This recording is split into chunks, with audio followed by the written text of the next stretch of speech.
Good morning, শুভ সকাল বন্ধুরা। তোমরা সবাই কেমন আছো? এ দেখো আমরা মোটামুটি ভালোই আছি।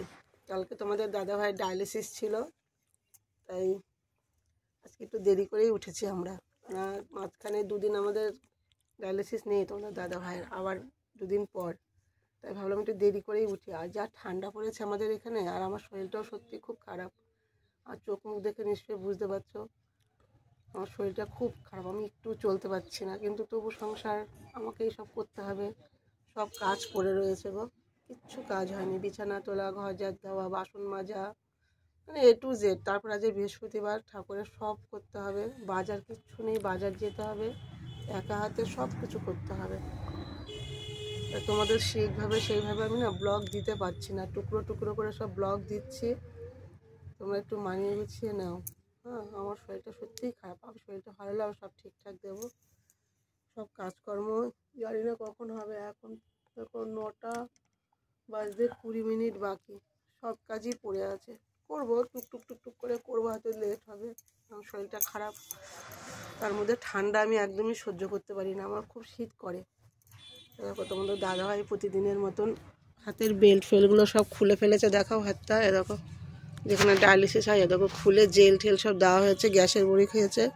আর জল যা ঠান্ডা, আমার না ফ্লাক্স নেই, তাই জল গরম করে দিতে হয়। খেয়ে দেখো মুড়ি আর চানাচুর একটু মেখে দিয়েছি। ডায়ালিসিসের পরের দিন সকালবেলা পটিতে গেলে না, আমার দাদাভাই এসে বলে আমার খুব খিদে পেয়েছে। আমার দাদাভাই অনেকক্ষণ উঠে বাইরে রোদে বসেছিল। এমনি তোমাদের দাদাভাইয়ের ঘুম হয় না। দাঁড়াও পড়ে যাবে, ওইটা দাও, হ্যাঁ ওইটা দাও। দেখো চা করেও নিয়ে এসছে, দেখো। আর শীতের চা আনতে আনতেই ঠান্ডায় দেখো কাপটা দেখো পড়ে গিয়ে। তুমি ভাঙা কাপটা নিও না, আমাকে দাও, এটা ভাঙা কাপটা তুমি নাও। আমার দাদাভাইয়ের জন্য ডিম সিদ্ধ করতে হবে, বাজারে যেতে হবে। ঠান্ডা হয়ে গেছে চা?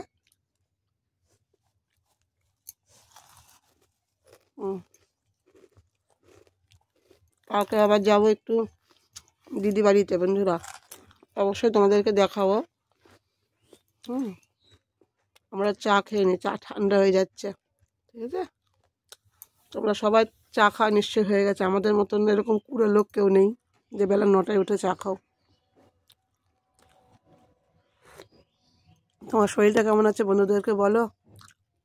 মোটামুটি আছে, খুব ভালোও না খুব খারাপ না। দাদা ভাইয়ের আবার একটা নখ নিয়ে খুব সমস্যা, নখটা না উঠে যাচ্ছে। যেহেতু সুগার আছে, সুগারটা সবসময় তো হাই থাকে, ডায়ালিসিস হয় বোঝোই তো। দুটো কিডনি ধরো সুগার থেকে নষ্ট হয়ে গেছে দাদা ভাইয়ের।